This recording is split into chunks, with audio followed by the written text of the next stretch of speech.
Style. Style is the answer to everything. A fresh way to approach a dull or dangerous thing. To do a dangerous thing with style. Iburu, Iboya, Ibuche, everybody in Cyberland. It's your favorite Babalao. At least I hope so. I'm all doing Dileke coming at you with another great video. Not only do I believe this is going to be a great video, but I like the way it's flowing. Remember I told you guys, I'm going to try to organize these videos a little bit more so they grow on top of each other, right? So this is episode 3. After years of video, right now I'm trying to organize this a little bit better.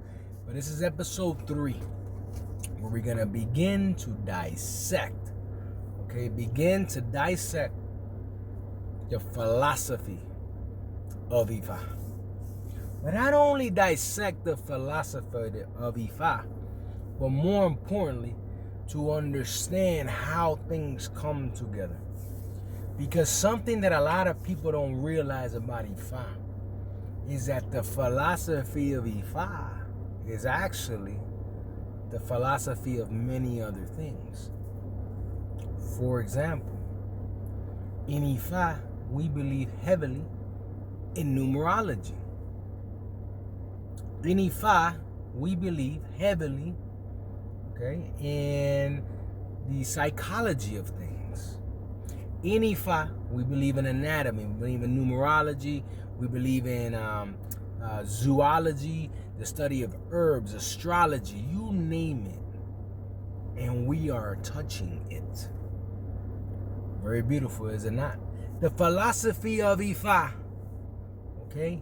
For many of you are probably wondering why I have this necklace on. It's because I have an ego, a spirit that sits with me that comes from the Buddhist faith. Right? So then what do? I center myself when in times of need or understanding. I center myself with my ego. But not just with my spirits, right? But I also center myself with my Orishas. I also center myself with my Ifa. The philosophy of Ifa is deep, ladies and gentlemen. If you don't understand that, you are about to take a peek, frosting on the cake, in today's video. But like always, number one, thank you. Thank you for spreading the word. Thank you for sharing. Thank you for the emails, for jumping on the websites and scheduling yourselves for either consultations or just trying to get advice and guidance, right? Because those things are important. But more importantly, please give me the like. Please give me the share. Subscribe. Very important, guys. Very important, okay? So, without further ado, let's jump right in. So in Ifa, we talk about the aspect of Baba Iyobe, and we look at that concept in many different ways to better understand our creation, to better understand our makeup, who we are, what we are, where we're going, how we're going. Baba Iyobe is number 1 of 256 signs. Why is that important? Because we got to go back to the beginning to understand the present and to understand where we're going. So far, so good. We're on the same page, I hope. Okay? So let's go back to the beginning. Ifa philosophy, we talk a lot about the Big Bang. We don't call it the Big Bang, but in science, it's called the Big Bang. So it's the best way for me to associate it with Western culture, because that is also very important to understand. So when we talk about the Big Bang, we talk about God as a supreme creator, Olodumare, okay, as the entity that created life, because he's the creator. Now, there's another character in this story, which is Eshu, the darkness, the void, right? Now, I believe through my philosophical studies that we have taken a very weird turn to miscategorize the darkness, the void, the negativity, right? The yang. I believe through my studies that each and every one of us and each and everything that has life has a positive and a negative. No different than we share chromosomes, do we not? It takes a man and a woman to make a baby, does it not? Or better yet, there is a chemical, right, and actions that need to happen in order to create a baby, right? Because nowadays you don't even need to have an actual guy, but you still need what the guy has to make something happen, right? Now, how all that plays itself out going into the future is a little different, but you guys get the general idea.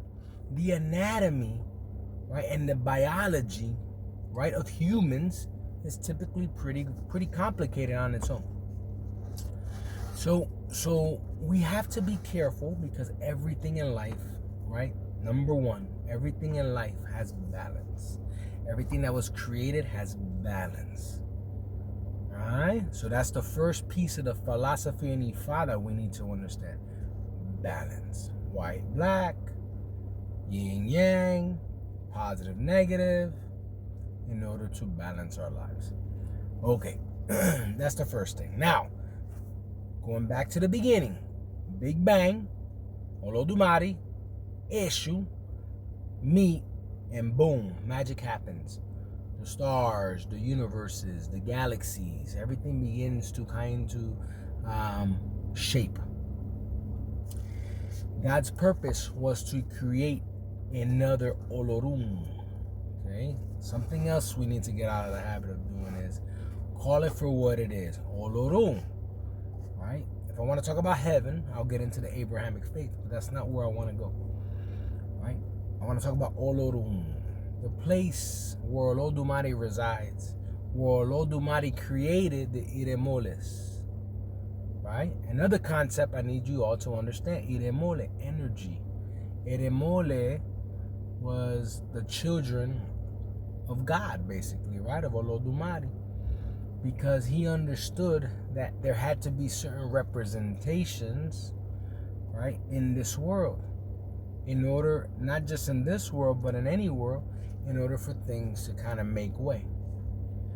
Which is why you have certain aspects of wind and earth and fire and oxygen, right? When we talk about air, do we not talk about oxygen? Do we not talk about gases? Do we not talk about carbons?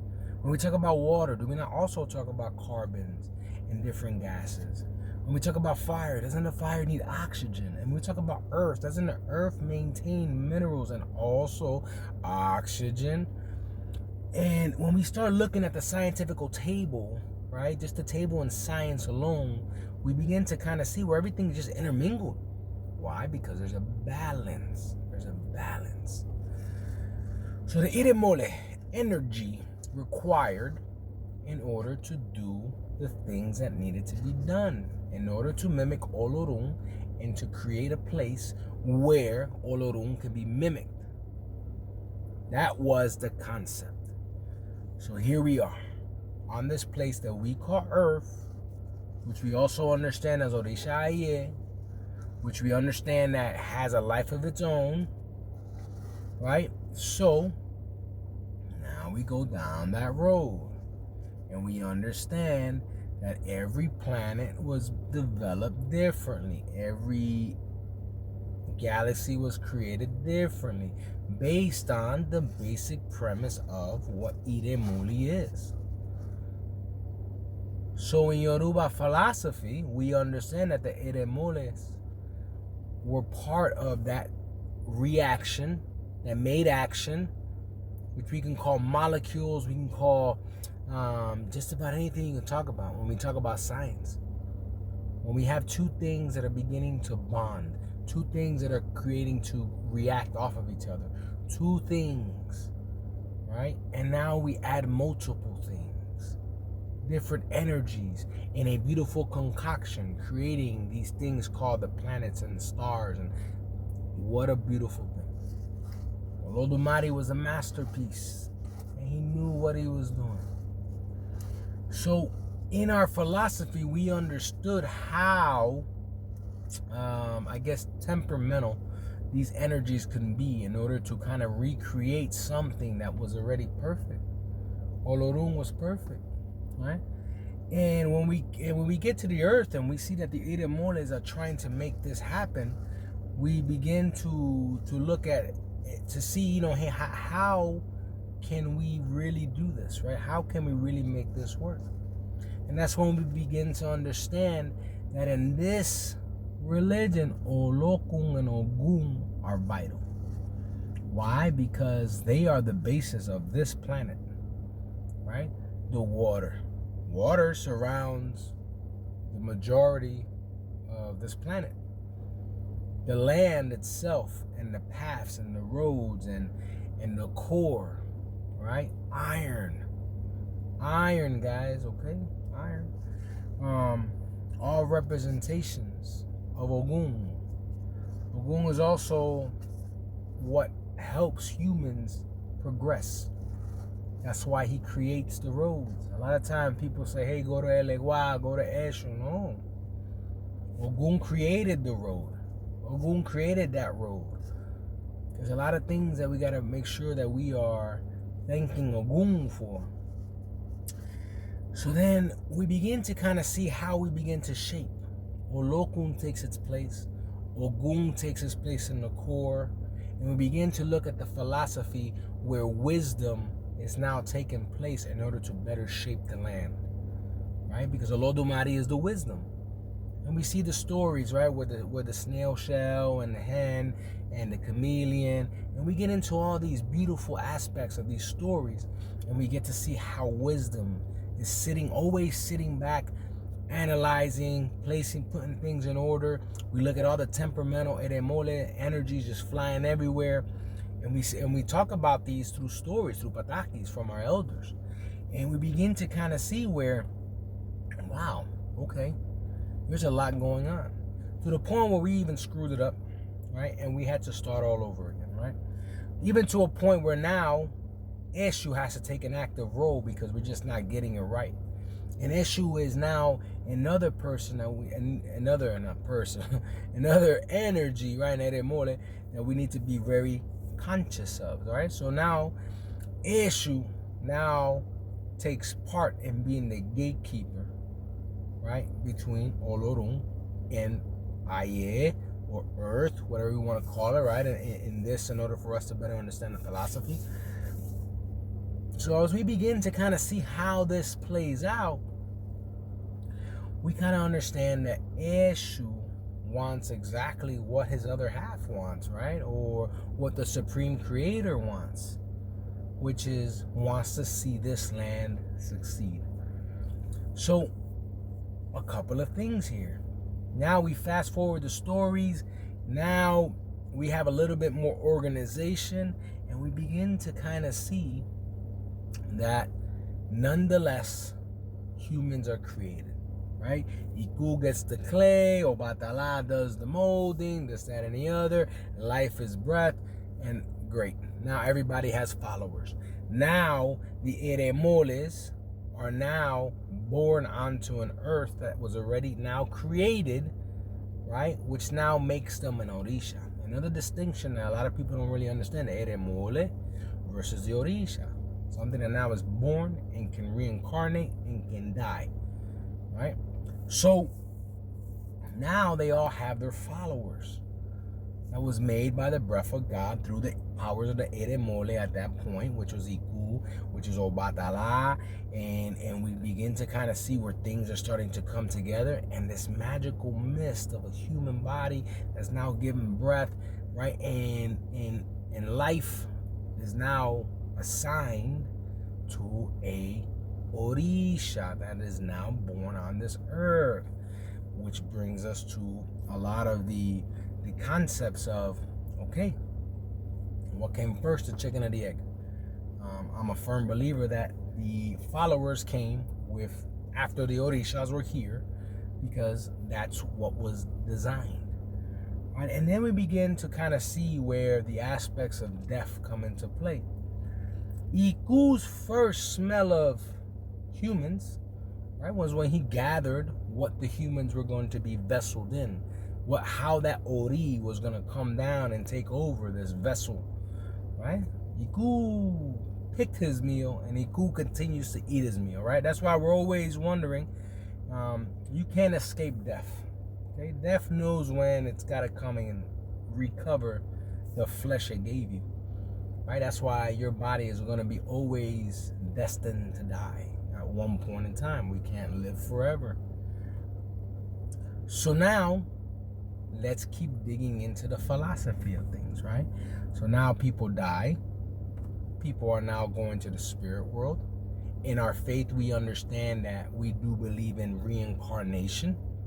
Reincarnation is a milestone, right, into our faith, because we're all going to be judged, just like anywhere else. We want to know, did you live the life that you needed to live? Did you live the life that you told God you were going to come down here and live?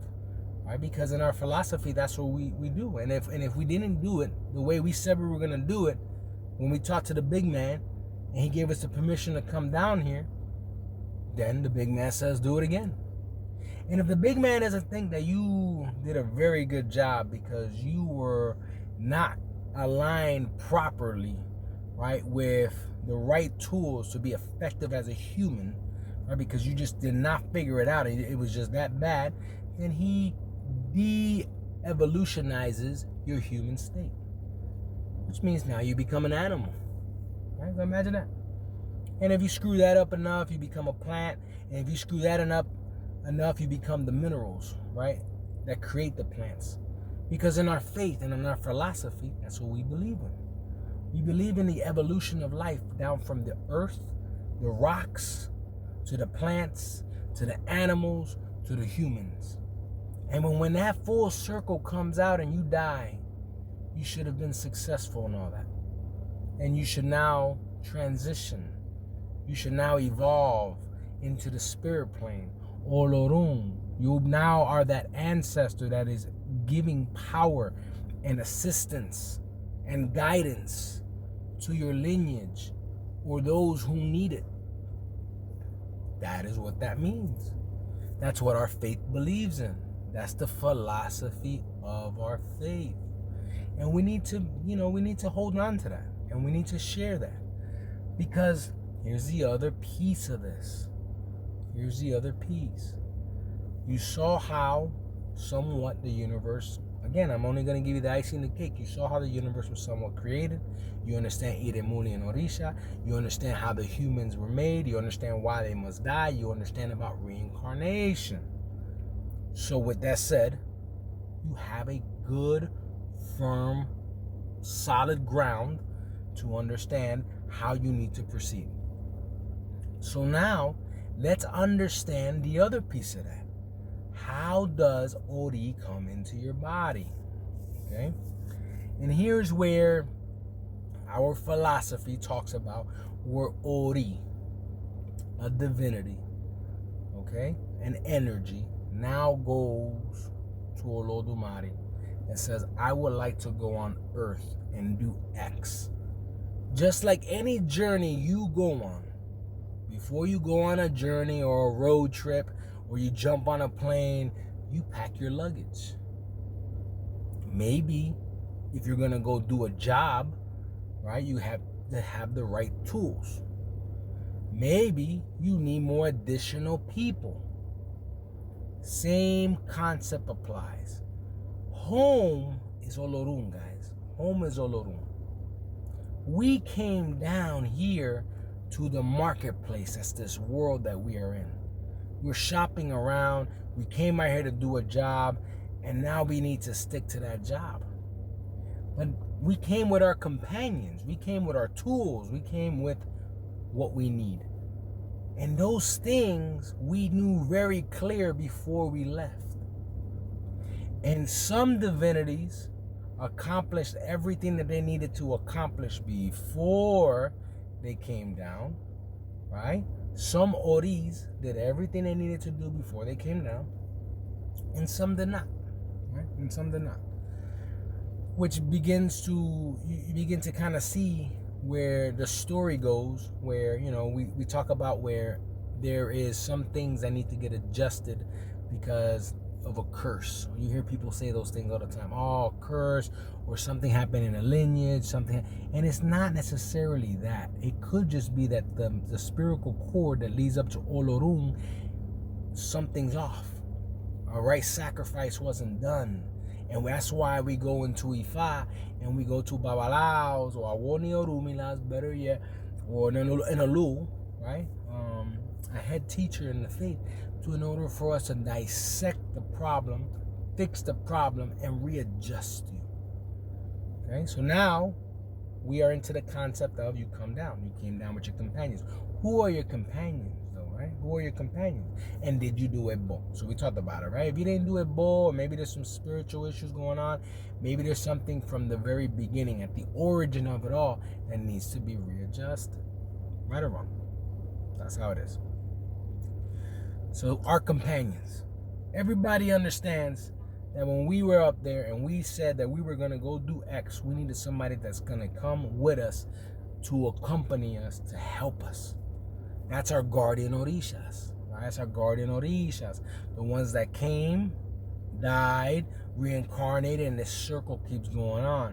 Right? And we look towards their energy, which is their Eremole concept, right? Their energy, in order to help us move forward. So what does that look like? What does that look like, right? So that means that we harness the energy of an Eremole through an Orisha, which we then call our guardian Orisha. That's companion number one, the one that's closest to us in order for us to accomplish our mission. The guardian Orisha is your middleman or woman, or middle energy, we'll call it, right? Between all the other Iremoles, Orishas, in order to get what it needs to get in order to help you. So for example, what does that mean? You come to me, we do a consultation, and I read your Agbatori, your head is requesting something. Let's say that you are a son or daughter of the Orisha Shango. We go do sacrifice to Shango. Let's say it is a rooster, a hen, a goat, doesn't matter. Right? Now, as that middle ground person that's helping you and assisting you to get to where you need to go, Shango is going to take that sacrifice, and that sacrifice really is not just for him. At times, that sacrifice is probably not even for him, but it's for him on the other side, in the land of the Iremoles and the Orishas. He begins to bargain, and he works in order to get rid of these barriers. Right? It says, hey, Ogun, listen, that's my son, daughter.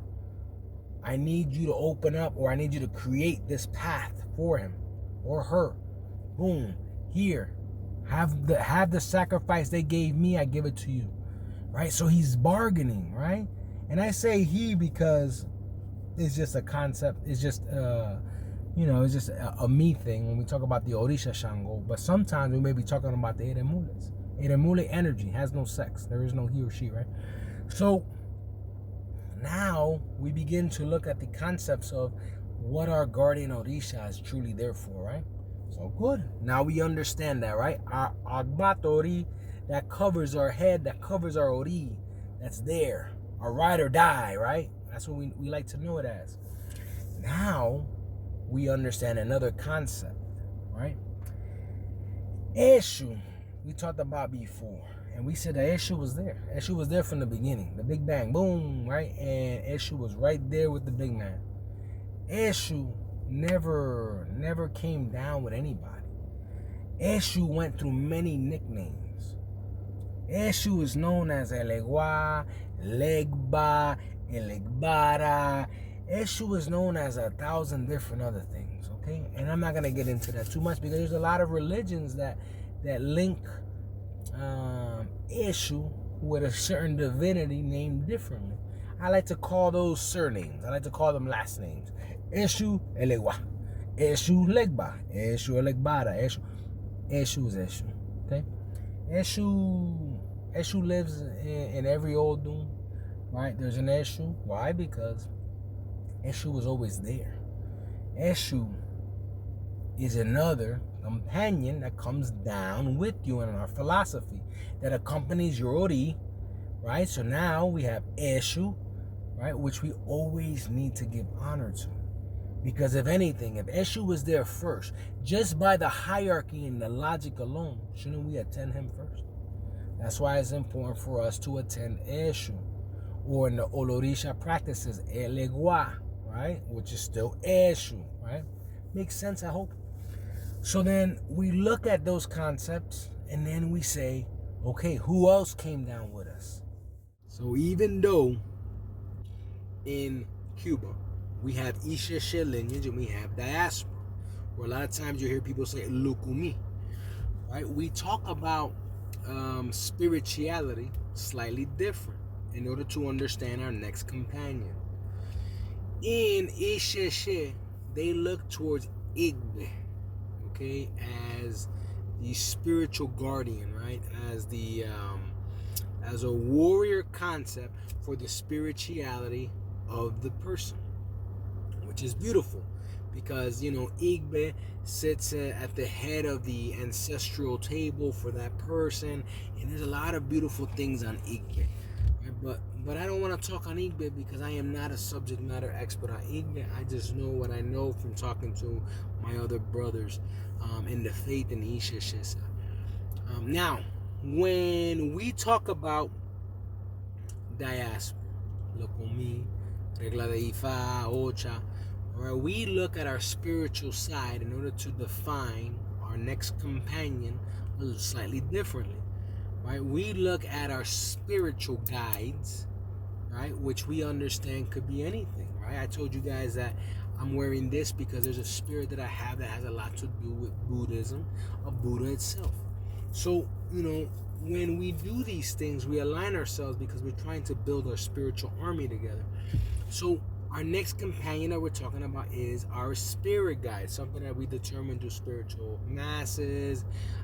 You begin to kind of align yourself better in order for it to kind of rally up the troops in the spiritual world, right? That is our companions. So now we understand that in this philosophy, our companions that came down with our Ori was our Batori, our guardian Orisha, Eshu, who's always with us, right? And our spirit guide. So now this team, right? This team comes down and they pick a vessel, right? They know where they're going, right? They know where they're going, so they go down. So now they're in the vessel, and here's where our philosophy even gets deeper, right? When Ori comes down with the clan, if you almost pay attention to the concept of energy flowing into a woman, the womb is circular in representation of what this world looks like. A lot of water, right? The world started with water, right? And then Ogun came, and that's how you got your core, right? Now, no different than how this world was created, the humans were created. In a sack that looks like the world, that is full of fluid, and these little swimmers are swimming in there like fishes. And is it a coincidence? And I tell people all the time, numerology, pay attention to the numerology, that it takes 9 months to fully form. 9 months. So, now 9 is the number of Eguns. 9 is the number of the spirit world. Very important for us to understand that. Everything is tied together. It's logical. So our philosophy at that point is now something is born into this world. And if our Ori, for our philosophy, sits here, is it a coincidence that when a woman is giving birth, that where her legs open, the baby comes out head first, Ori first, head first, to give thanks to the ground, blood is coming out, all right? And the woman's head is up, as if it's signaling to Olorun, and it's going from Olorun, the signal's coming down here to the next Ori of the baby, as the sacrifice, and now we've ruptured in the fluids, the water, the blood, the life that's being born, the air that's coming out of that baby. Everything is coming together in a concoction that you can't make up. You just need to understand it. And it ties very beautifully. And then you have the humans, right? And in our philosophy, we understand that at a certain point in time, because we came down as energy into this fluid, and once we transferred into this world, we forgot the things that we needed to know in order to be successful. Who was our Batori? How is Eshu helping us? Who's our spirit guide? Our ancestors. We don't know what Odung and what our mission is, and how do we walk? How do we talk? And you begin to learn those things. And in our philosophy, we understand the law of the land. That's why in the United States we think one way. In the Middle East we think another way. In Asia we think another way. In Africa we think another way. Everybody thinks differently based on their creation. Your guardian Orisha is almost like your parent. That's why you have attributes of your guardian Orisha sometimes. Or your guardian Orisha came with you to give you their characteristics, which you are not exercising, or maybe you are, in order for you to be successful in your destiny in this world. That you said you wanted to come down with your gang, that you told God, I got this. And now we need to make sure that we are taking all of this together and we're moving forward in the world. Our philosophy is very simple that way. And if you really want to make it more complicated, you look at all these telescopes that are running around, all these satellites that are running around, now looking even further into the galaxies, things that we said there was nothing more, right? The world was flat, then it was round. Then there was outer space. Then there was stronger satellites. Now we got stronger cameras. Now we understand that everything is not as clear as we thought, right? And I tell people that, why? Because I think this is the reason why our philosophy is so tolerant to a lot of other religious faiths. We don't discriminate, and we're not worried about a lot of that.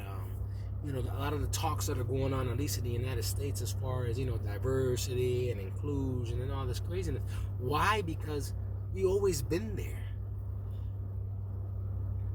So with that said, the last thing I would say to all the women out there, thank you. Because you are the reason why we are here. It is that chemical reaction of the man and the woman, or whatever the man has in the woman, in order to create a life, right? In order to keep the evolution going. We always give thanks to God. We always give thanks to Eshu, right? We always give thanks to Oremoles, the Orishas, our Ori, always, right? And we give thanks of understanding where we're going and how we're going. But more importantly, I need you guys to start looking at things a little bit differently. Understand that the balance is important. Understand that you are not going to do it alone. You have a lot of companions that need to be attended in order for them to be fully engaged and ready to go, right? You need to equip them. You need to do sacrifices. You need to work that angle, right, for a certain reason. So with that said, Iburu, Iboya, Ibucheche, everybody at Cyberland, I hope you love these videos. I hope you like what I'm bringing. And I will tune in again with episode 4. What's the topic? There's a surprise. Guru, boy, I bucheche sablan. Style. Style is the answer to everything.